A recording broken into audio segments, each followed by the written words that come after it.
Buenas tardes. Qué bueno que podemos estar juntos en este día. Recordar con gratitud a Dios por las madres que nos ha dado, que nos han guiado, que nos han cuidado. Y bueno, el mensaje de hoy tiene que ver con 3 piedras que seguramente las madres han usado y no son piedras literales. Lo que más usan las mamás, tengo entendido, son chanclas. Sí, es lo que es el arma favorita de las mamás, cuando menos de las de antaño. Las de hoy, no sé. A ver, Rubí, ¿qué usas más? Marisol, ¿qué usan más? No hablen porque aquí está el DIF y capaz que se las lleva de una vez. Así déjenlo. Pero vamos a hablar de hoy de 3 piedras, ¿sí? La semana pasada les decía, el título de esta serie es Piedras en el Camino. ¿Y qué queremos decir con piedras, no? Nosotros podemos poner piedras que sirvan de estorbo a nuestros hijos. Lo que hacemos, lo que les enseñamos, van a ser obstáculos en el crecimiento y en el desarrollo de nuestros hijos. Pero también pueden ser fundamentos, piedras sobre las cuales puedan pisar y puedan entonces desarrollar una vida sana y desarrollar todo su potencial. Entonces estamos hablando de disciplinas espirituales, piedras que pueden ayudar a sus hijos a crecer. Y esto es al margen de la edad, ¿sí? Y aprovechando que a final de cuentas, no, los papás siempre seguimos viendo a nuestros hijos como bebés. Sí, ahorita le cambiaron el nombre a Daniel, en vez de Daniel le dijeron David, pero debiste decirle el bebé. Sí, dicen allá, todos dicen sí. ¿Por qué? Porque a nuestros hijos así les seguimos diciendo, ¿no? Bebés. Bueno, nada más los míos son changos, pero de todos los demás son bebés, ¿no? Los míos son changos. Y los de ustedes, bueno, son bebés. Está bien. Ustedes tienen bebés, yo tengo changos. Pero nunca los dejamos de ver como niños, nunca los dejamos de ver con amor y nunca cortamos nuestras manos para ayudarles a seguir creciendo. Entonces, bajo esta perspectiva, independientemente de que nuestros hijos ya estén viejos e incluso ya tengan sus hijos, no podemos dejar de enseñar. 1, orar por ellos. 2, seguirles enseñando. Y siempre la mejor manera de enseñar es nosotros vivir esas enseñanzas. Porque si no las vivimos, difícilmente se las podemos nosotros transmitir. Así que hoy vamos a hablar de tres piedras. Está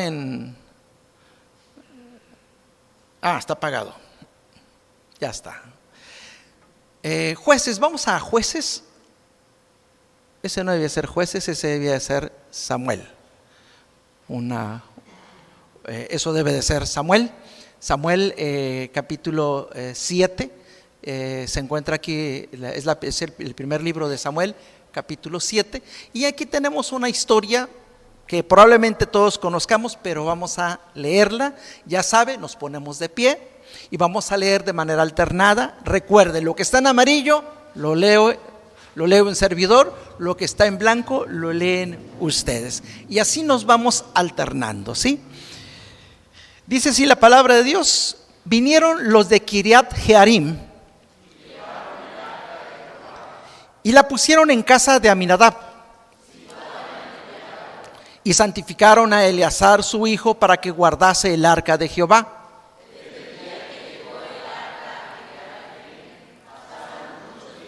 20 años.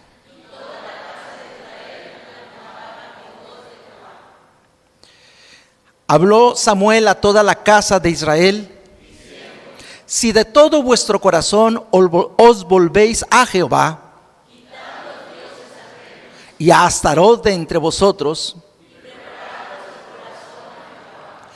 y solo a él servid,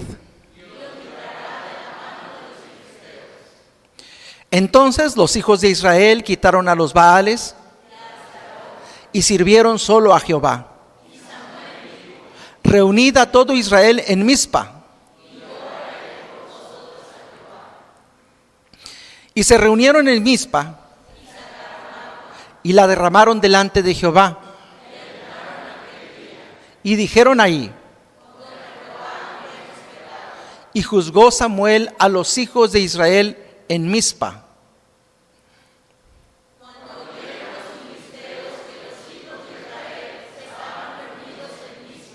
Subieron los príncipes de los filisteos contra Israel.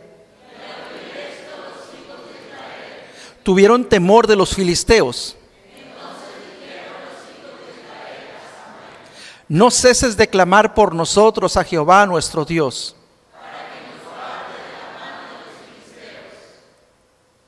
Y Samuel tomó un cordero de leche y clamó Samuel a Jehová por Israel. Y aconteció que mientras Samuel sacrificaba el holocausto,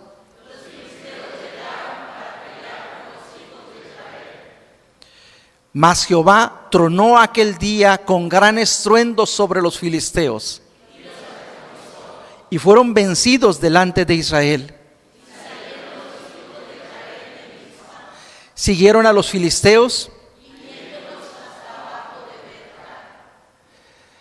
Tomó luego Samuel una piedra y le puso por nombre Ebenezer. Hasta aquí nos ayudó Jehová. Y no volvieron más a entrar en el territorio de Israel.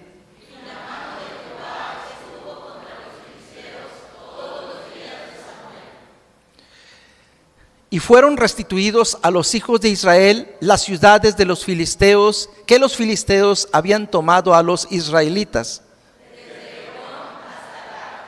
E Israel libró su territorio de mano de los filisteos. Y el amorreo.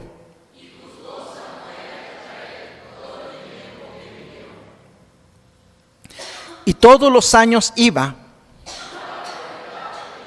a Gilgal y juzgaba a Israel en todos estos lugares, porque ahí estaba su casa, y edificó ahí un altar a Jehová. Hasta ahí, hermanos, tome por favor su lugar. Y bueno, tenemos aquí esta historia. Si no la conoce, si no la recuerda, vamos a recordarla. Estamos hablando del tiempo de los jueces.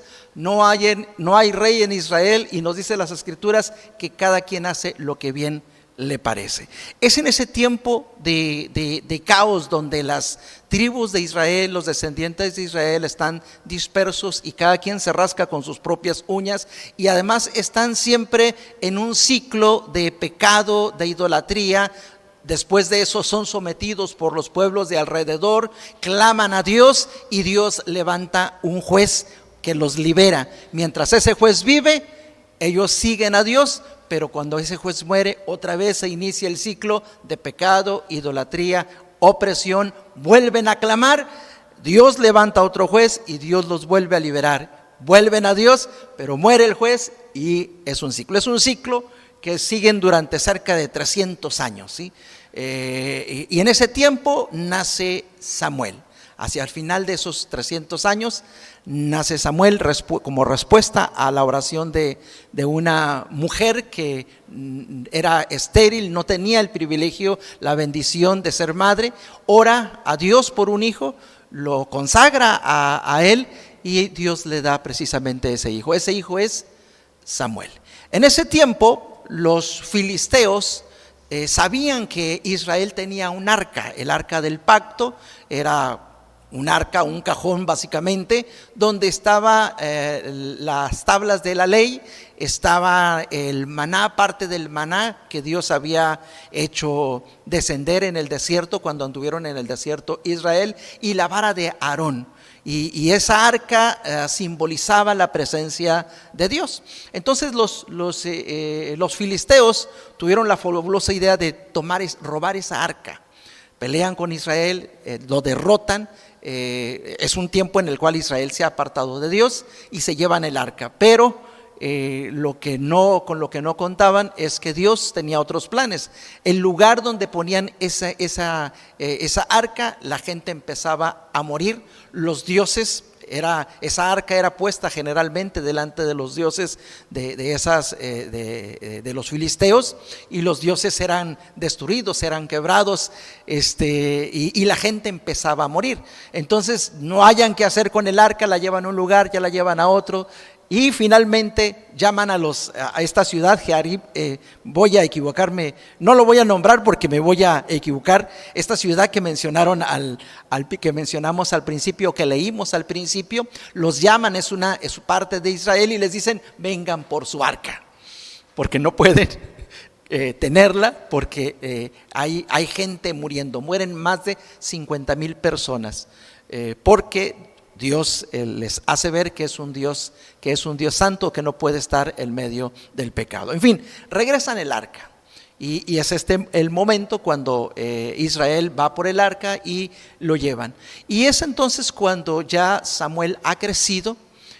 Samuel, que es profeta, Dios ya le ha hablado antes, pero es entonces cuando Samuel toma el liderazgo. ¿Sí? Toma el liderazgo, convoca a todo Israel, y lo dice: después de que recuperan el arca, pasan muchos días. ¿Cuántos? 20 años. ¿Sí? Recuperan el arca. Por cierto, cuando el arca es robada, es tomada por los filisteos, mueren los hijos de Elí. Elí es el sacerdote que tiene la responsabilidad de formar a Samuel como siervo de Dios, pero como padre, él ha fallado. Sus hijos se han apartado de Dios, hacen cosas indebidas, y entonces Dios juzga a la casa de Elí. De hecho, la primera profecía que Dios da a Samuel tiene que ver con juicio para la casa de Elí. Y entonces, cuando los filisteos roban el arca, los hijos de Elí mueren, y Elí también muere cuando le dan la noticia que el arca ha sido robada. Entonces, para ese entonces todavía Samuel todavía es joven, pero pasan entonces 20 años. ¿Sí? Y pasados 20 años, Samuel se levanta como líder, convoca a las tribus, las reúne en Mizpa, y entonces les hace esa exhortación a ir en pos de Dios, de alejarse de la idolatría y seguir a Dios. Y bueno, ya lo escuchamos, hay una batalla, los filisteos se enteran que están reunidos y lo consideran una muy buena oportunidad para pelear contra ellos y derrotarlos. Dios les da la victoria, y entonces Samuel coloca esta piedra. Sí, la semana pasada la mencionábamos también, Ebenezer. ¿Sí? Las piedras son usadas en Israel como recuerdos, como testimonios de lo que Dios hace en la vida de su pueblo. Y entonces Dios les ha liberado, y coloca Samuel esa piedra y le pone Ebenezer, piedra de ayuda. ¿Por qué? Porque hasta aquí nos ha ayudado Jehová. Y vamos a tomar esta piedra para hablar de 3 pequeñas piedras, ¿sí? Y digo pequeñas solo por mencionarlo de alguna manera, ¿no? Ya hablamos de una piedra fundamental que nosotros debemos de poner en la vida de nuestros hijos, es la fe en Dios. La herencia más grande que nosotros podemos dejar a nuestros hijos es un ejemplo de fe. El dinero se acaba, y sobre todo si no costó, es decir, si la persona que tiene el dinero, que recibió el dinero, no le costó, es muy fácil que lo pierda. Hay muchas historias de gente que tuvo una herencia, se sacó la lotería o encontró un buen trabajo, lo que sea, pero el dinero, a vuelta de un año, simple y sencillamente lo ha perdido todo. ¿Por qué? Porque no le costó. ¿Sí? No lo obtuvo él con su esfuerzo, no se sacrificó, no sabe administrarlo, y simple y sencillamente lo pierde. El dinero es muy fácil que se pierda, pero la fe es algo que va a permanecer. Y bueno, hablando de eso, cuando hablábamos de la fe, algo que nos debe de quedar bien claro, padres, es que mire, la familia puede hasta pelearse por la herencia. Los hijos se pelean por la herencia, pero por la fe no se pelean. ¿Va? Entonces dejémosle fe un ejemplo de fe. Por supuesto, démosle testimonio de lo que Dios ha hecho en nuestra vida. Compartamos con nuestros hijos esas experiencias que nosotros hemos tenido con Dios, donde Dios se ha manifestado, donde Dios nos ha sacado adelante, porque eso es un ejemplo que ellos requieren, que ellos necesitan, para que cuando pasen por crisis similares, que las van a pasar, sepan de dónde tomarse, se acuerden de esas experiencias, esas pruebas, y acudan a Dios. Y hoy vamos a hablar de tres, no supe cómo ponerle, sí, a ver si en la semana por ahí me surge el nombre, pero esta piedra está formada de tres bloques, tres niveles, y tienen que ver con esta declaración que hace Samuel. Tomó luego Samuel una piedra, la puso entre Mizpa y Sen y le puso por nombre Ebenezer, diciendo: hasta aquí nos ayudó Jehová. El verbo que se utiliza aquí, nos ayudó,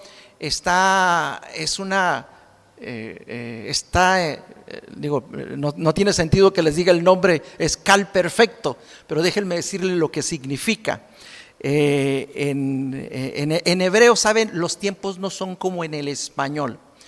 En hebreo los verbos es como si fuera una fotografía, en este caso como si fuera un pequeño clip, una pequeña serie de fotos. Este verbo está conjugado de tal manera que hace referencia al pasado, al presente y aún al futuro. El verbo perfecto es un verbo continuo. El pasado es algo que ya pasó, murió, ¿sí? Rió, es un punto, ¿sí? Es una instantánea, es como ver una foto instantánea, ¿sí? Donde vemos a alguien, ahí está, los filisteos huyendo, ¿sí? Es un momento, es un instante, ¿sí? Ese sería el pasado. Pero el perfecto es una acción que se inicia en el pasado, continúa hoy en el presente y no termina, sino que es algo que aún está inconcluso, que continúa. Sí, el verbo debía ser traducido, no que nos ayudó, sino es hasta aquí nos ha ayudado Jehová. ¿Por qué nos ha? Porque primero hace referencia al pasado. Dios ha actuado en el pasado, ha estado con nosotros en el pasado, ¿sí? No estuvo y se fue, no, ha estado, pero sigue hoy aquí. Y aunque el presente ya pasó, o bueno, no pasó, lo estamos viviendo, pero esa acción continúa, es una acción que no ha terminado. Dios nos sigue ayudando. Entonces habla de esa acción divina que no termina, que si bien tuvo un inicio en el pasado, hoy continúa, pero tenemos siempre la esperanza de que va a seguir con nosotros. Y bueno, yo quiero hacer referencia a esos tiempos, ¿sí? Cuando miramos hacia el pasado, nosotros debemos de ver hacia el pasado con gratitud. La gratitud es el reconocimiento de que alguien ha actuado a nuestro favor. Y es una actitud muy valiosa en la vida. De hecho, es una actitud, es un sentimiento también que genera en nosotros un sentido de bienestar que nos ayuda en nuestra vida diaria, ayuda a la estabilidad emocional. La gratitud es muy importante y entonces tenemos nosotros que aprender a ser agradecidos y enseñar a nuestros hijos a ser agradecidos con lo que ha pasado en nuestra vida, estando conscientes que si hoy estamos aquí es porque alguien en el pasado estuvo con nosotros y estuvo actuando a nuestro favor, ¿sí? Lo que Samuel les está diciendo es que Dios jamás nos ha abandonado. Si bien es cierto, estaban en opresión. No estaban en opresión por causa de Dios, estaban en opresión por causa de su pecado. Pero cada vez que ellos entraban a ese ciclo de pecado y opresión, siempre Dios salía adelante, salía al frente, salía al quite, enviando un juez, un libertador, que les hacía volver a Dios, que les hacía volver a la paz, que les hacía volver a la justicia, que les hacía volver a un estado de bienestar. Entonces Dios siempre ha estado actuando. Dios jamás ha abandonado a su pueblo. Siempre ha estado presente. Siempre ha estado presente. Y si bien es cierto que hay ciertas situaciones que pues no nos agradan, la opresión es algo que sin duda a nadie agrada. La enfermedad es algo que a nadie agrada. Los problemas es algo que a nadie agrada. Los quebrantos financieros es algo que a nadie agrada. O sea, sí hay situaciones difíciles. Lo que las Escrituras nos invitan a hacer es a dar gracias aún en medio de esas circunstancias. No por las circunstancias, tenemos que aclarar aquí, no por las circunstancias, sino en medio de esas circunstancias, porque aún en medio de esas circunstancias Dios se hace presente. Hay un canto que, por cierto, creo que no lo cantamos, pero lo relaciono mucho con el que cantamos de Noble Sostén. Hay otro canto que habla de eso, que si no tuviéramos problemas no sabríamos que Él nos ayuda. ¿Cuál es? No. Vencedor, gracias. ¿Sí? El de vencedor habla mucho acerca de esto. Hermanos, el estar en una situación difícil, si bien no damos gracias por esa situación, sí debemos dar gracias porque Dios se hace presente en medio de esa situación y no nos deja solos. Entonces, lo que les quiere decir Samuel al pueblo es: miren esta circunstancia en la que nos encontramos, si bien no es buena, tenemos la opresión de los filisteos. En medio de esta situación podemos buscar a Dios y tenemos la certeza de que Él nos va a ayudar, porque nos ha ayudado antes. Hay toda una historia. Dios les ha liberado siempre se ha hecho presente. Entonces nosotros tenemos que aprender a ver hacia el pasado y dar gracias a Dios por lo que Dios ha hecho en nuestras vidas y tener esa actitud de gratitud. Yo puedo recordar mucho, hablando de testimonios, muchas experiencias donde Dios se hizo presente. Miren, yo estoy huérfano desde los 6 años y desde los 6 años tuvimos que empezar a trabajar y vivimos muchas cosas, pero viendo hacia el pasado, yo puedo reconocer la mano de Dios, siempre cuidándonos, siempre guiándonos. Nunca faltó el alimento, gracias a que mamá siempre trabajó. Desde que papá murió, mi mamá se puso a trabajar. Sí, nos tenía que dejar solos, nos teníamos que cuidar los unos a los otros, porque mamá tenía que salir a trabajar para poder traer comida para nosotros. Pero ahí estaba mamá. ¿Sí? No recuerdo un día sin comida. Éramos 7 y mamá trabajaba en casas. Y en aquel entonces lo que se les pagaba era muy poco, ni el mínimo. Y hubo que empezar a trabajar. Pero aún trabajando hubo gente que siempre nos tendió la mano. Nos íbamos a vender pan de trigo. ¿Sí? Y salíamos temprano, íbamos a la panadería, nos daban nuestra cartera de pan de trigo y ahora por las calles a vender pan de trigo. Recorríamos toda la ciudad de extremo a extremo para vender pan de trigo. Cuando mi padrino, Tomás Valderrama, lo estoy buscando, se busca, por cierto, tengo una deuda con él. Él se entera que un día, no sé por qué, me acerqué, vivíamos exactamente enfrente. Bueno, antes de eso, el padrino de mi hermano mayor, en su terreno, en su casa, en su terreno, el patio, hizo una casa de lámina para que ahí pudiéramos ir a vivir, porque no teníamos dónde vivir. Entonces, a donde quiero llegar es que siempre hubo gente que nos tendió la mano. ¿Sí? Y su casa estaba enfrente de un taller del otro padrino, ¿sí? Un taller de torno y soldadura. Y no recuerdo un día por qué me crucé la calle y algo fui a preguntar o algo fui a decir, no sé. Me reconoció y me pregunta que sí, ¿qué hago? Pues vendo pan. Oye, si para que no andes en la calle, vente para acá, vente conmigo a trabajar en el taller. Él me enseñó a trabajar.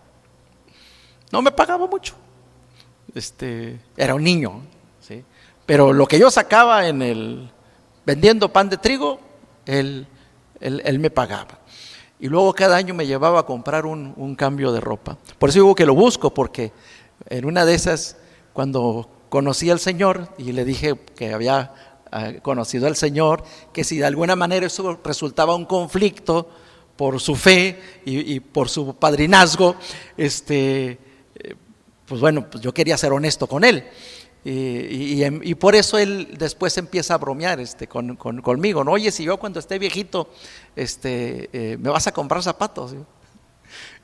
Entonces sí lo estoy buscando. No sé si vive o muere, honestamente. Dejé de verlo hace mucho tiempo porque él vendió el taller, finalmente vendió el taller y se fue a la frontera, Tecate, y después de eso ya le perdí la pista, no supe más de ellos. Pero a donde yo quiero llegar es que siempre hubo gente que nos tendió la mano. Él me enseñó a trabajar.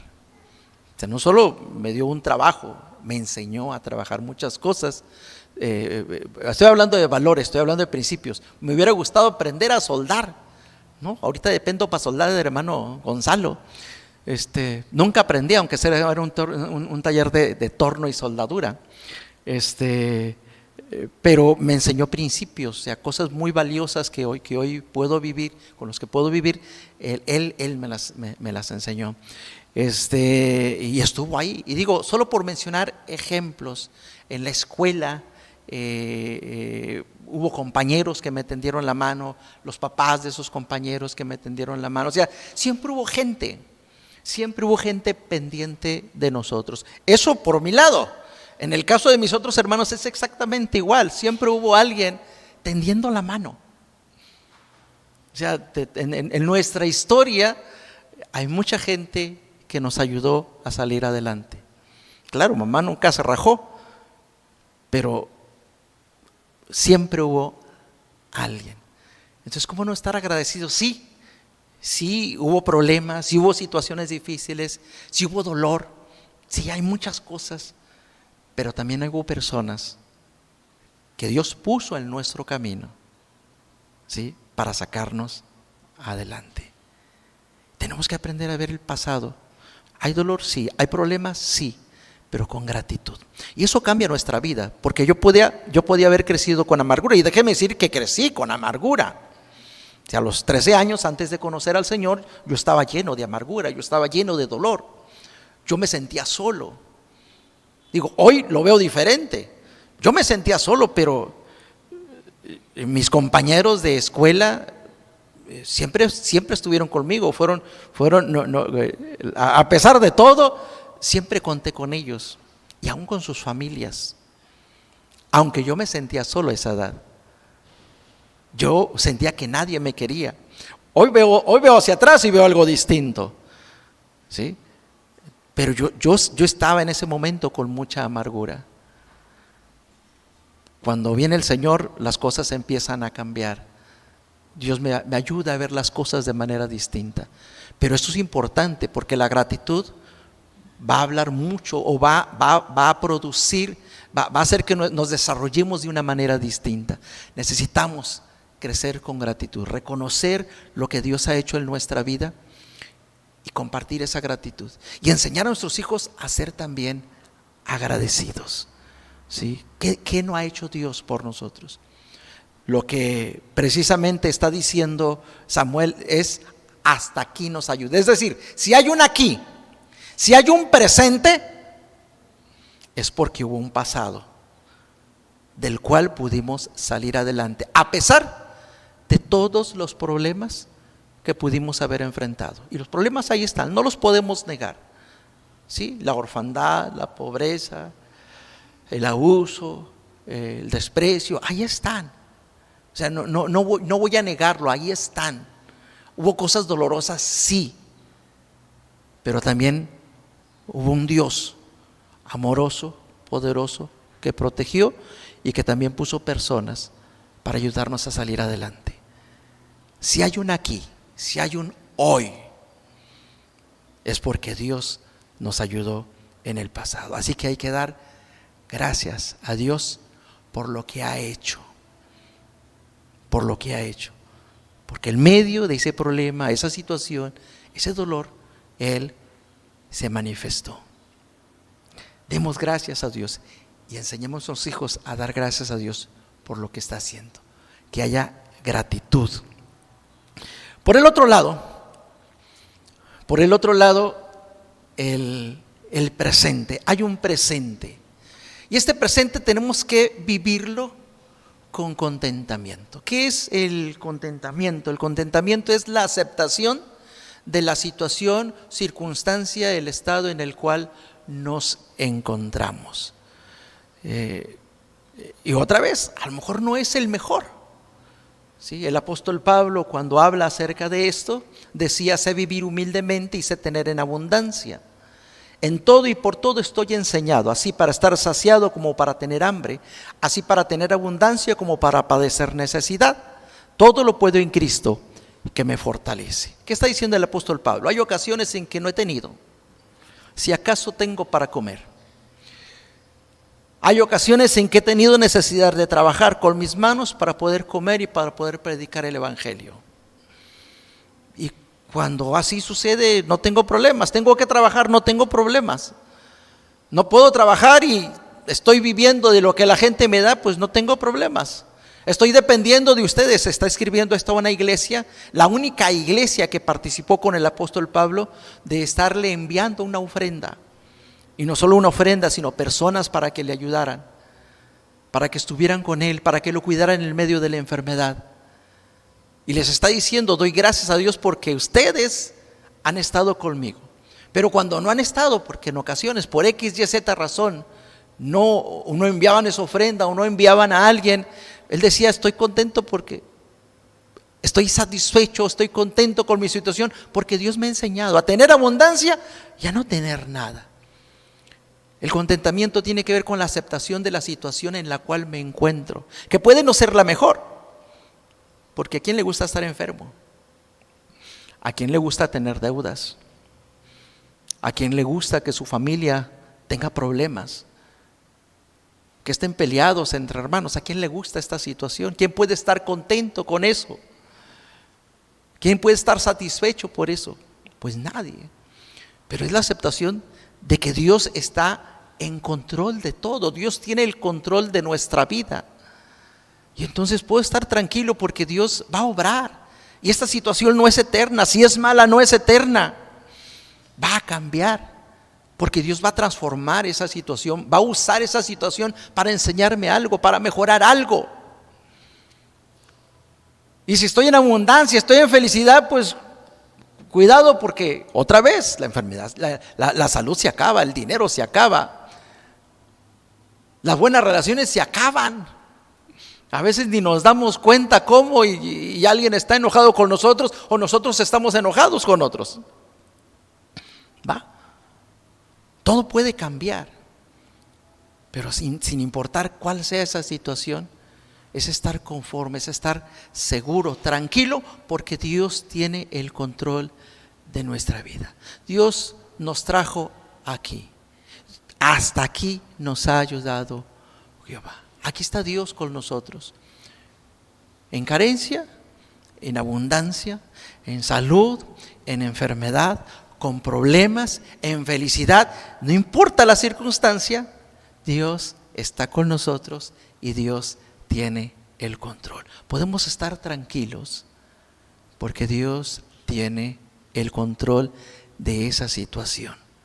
No significa conformismo, no significa que no vamos a mejorar y que no significa que no vamos a buscar la forma de solucionar aquella situación. No significa eso, pero tampoco significa que me voy a angustiar, que me voy a afanar, que me voy a dar por vencido. No, Dios tiene el control y cuando Dios quiere esta situación va a cambiar.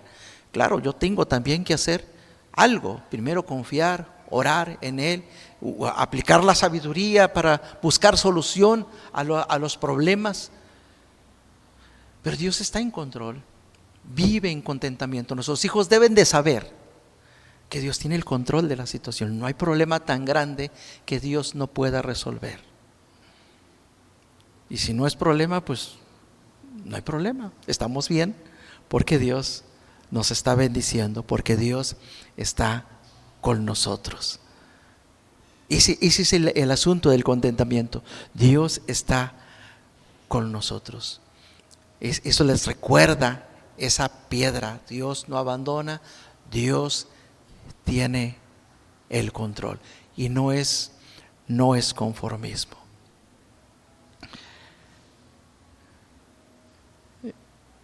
En tercer lugar, dice, todos los años iba y daba vuelta a Betel, a Gilgal y a Mizpa, y juzgaba a Israel en todos estos lugares. Y después volvía a Ramá, porque allí estaba su casa, y allí juzgaba a Israel. Y edificó ahí un altar a Jehová. Tenía ¿cómo se le llama? Una ruta, se me va el nombre, pero bueno, el ministerio de Samuel era un ministerio itinerante y nos dice que cada año él iba a varios lugares. ¿Cómo se llama eso? Se me va el nombre. Tenía un tour, no era tour, es una gira, un recorrido. Busco otra palabra, pero bueno, nos quedamos con recorrido, ¿no? Tenía un recorrido cada año. Él iba a estos lugares, iba a Betel, juzgaba a Israel, iba a Gilgal, juzgaba a Israel, iba a Mizpa, juzgaba a Israel, estaba en Ramá, juzgaba a Israel. Tenía un circuito, es la palabra que buscaba. Tenía un circuito cada año, recorría estas ciudades y obviamente la gente que estaba cerca a estas ciudades, a estos pueblos, pues iban con él para recibir su consejo, recibir su palabra. Así desarrolló él su ministerio, ¿sí? Desarrolló su ministerio. Realmente este capítulo 7 está resumiendo el ministerio de Samuel, todo lo que él hizo. Y dice que edificó un altar a Jehová. Y bueno, quiero hacer referencia a esto de edificó un altar a Jehová, porque esto nos habla de un futuro. Eso nos habla de un futuro. Había un lugar fijo donde Samuel estaba ofreciendo sacrificios, ¿sí? Y la tercer nivel o piedra que quiero hacer referencia tiene que ver con la esperanza. Tiene que ver con la esperanza. ¿Qué es la esperanza, hermanos? Pues es la fe de que las cosas van a cambiar, van a mejorar, que Dios va a obrar para bien. Se hizo un experimento para hablar acerca de la esperanza. Un científico hizo un experimento, tomó una rata y la sumergió en agua. En 15 minutos la rata murió. No podía salir, por más intentos que hiciera, no podía salir, así que 15 minutos la rata murió. Y luego hizo otro experimento, tomó otra rata, la sumergió igual en el agua, y antes de que terminaran los 15 minutos, ¿sí? A los 14 minutos y 30 segundos, saca a la rata. La seca, le da alimento, la deja descansar y después de eso la vuelve a sumergir en el agua. Y después de eso deja que pase el tiempo, o sea, deja que pase más de los 15 minutos. La rata se mantuvo viva arriba de 80 minutos. Y la conclusión es muy simple, es muy sencilla. ¿Por qué una murió a los 15 mientras que la otra duró hasta 86 horas nadando? Y la razón es muy simple, porque aprendió que alguien podía rescatarle. Entonces, como alguien podía rescatarle, estaba esforzándose por mantenerse a flote. Y eso es la esperanza. Es la confianza de que algo bueno va a suceder, de que Dios va a obrar. Y eso entonces nos ayuda a desarrollar la resiliencia, la capacidad de sobreponernos a las cosas difíciles, a las situaciones difíciles, a las experiencias amargas, a luchar contra viento y marea para mantenernos a flote. Cuando hay esperanza, nos vamos a esforzar, vamos a luchar. Cuando no hay esperanza, nos vamos a dejar morir, porque no hay nada que pueda esperar, no hay nada que me anime a esforzarme, me doy por vencido. Pero cuando hay esperanza, hago todo lo posible por mantenerme vivo. La confianza de que Dios va a obrar. Edificó un altar, nos habla de esperanza. Podemos nosotros siempre acudir a Dios con la certeza de que Dios va a escuchar nuestra oración, de que Dios va a estar con nosotros. Por la fe, habitó como extranjero en la tierra prometida, como en tierra ajena, morando en tiendas con Isaac y Jacob, coherederos de la misma promesa, porque esperaba la ciudad que tiene fundamentos, cuyo arquitecto y constructor es Dios. Está hablando de Abraham. Abraham, dice, habitó como extranjero en la tierra prometida. Dios le promete, todo esto va a ser tuyo, va a ser de tu descendencia. Pero él no lo vio. Pero no por eso se rindió. Se mantuvo esa promesa. Y compartió esa promesa con su hijo. Y compartió esa promesa con su nieto. Y mantuvo siempre la esperanza. Eso es esperanza. Vivir esperando que Dios actúe en nuestra vida. Y lo va a hacer. No lo vio. Y sin embargo no significa que Dios no actuó. Porque en primer lugar les dio un hijo, del cual él no tenía esperanzas tener, hasta que Dios le promete que le daría un hijo. Tuvo la oportunidad de ver a sus nietos, a Jacob y Esaú. Tuvo la oportunidad de ver a sus nietos. No vio esa gran multitud, pero bueno, para que sea una gran multitud tiene que pasar el tiempo. ¿Sí? 400 años después era una gran multitud. Millones que salieron de Egipto para conquistar la tierra prometida. Vive con esperanza. Entonces, aquí va nuestro camino de piedras: fe, testimonio y luego este triple piedra: gratitud, contentamiento y esperanza. Comparta con sus hijos la gratitud, el contentamiento y la esperanza. Enseñe a sus hijos a ser agradecidos, enseñe a sus hijos a tener contentamiento, enseñe a sus hijos a tener esperanza. Por supuesto, esto no es posible si usted no lo vive. Si usted no lo vive. Y quiero cerrar este tiempo con un testimonio. Estuve con el cardiólogo finalmente esta semana. No estuvo mi cardiólogo. Está de vacaciones. Me vio otro. Y tampoco tengo la siguiente cita porque tampoco su asistente está. Entonces hasta el 26 de mayo voy a ir por la cita, que ya no sé cuándo me la van a dar. Pero ya prácticamente me dieron de alta.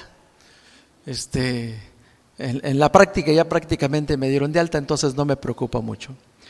Ya le expresé mis dudas, gracias a Dios todo va bien. Sigo tomando medicamento, el medicamento es de cajón, hay que seguirlo tomando por 3 meses, digo hasta que cumplidos los 3 meses. Pero vamos bien, ya dijo, ya empiece a incorporarse a todas sus actividades. Para los que me preguntan si debo o no debo correr, me dijo, muévase hasta donde su cuerpo aguante. Si le duele el pecho, párese. No puede respirar, deténgase. Pero si su cuerpo le deja, adelante. No voy a correr, no se apure. Empiezo caminando. Todo este mes es de caminar. No hay vuelta. No hay problema por eso. Tampoco traigo prisa. Pero tuve que pasar con la doctora familiar porque no me había dado cuenta de que ella tenía que darme el medicamento.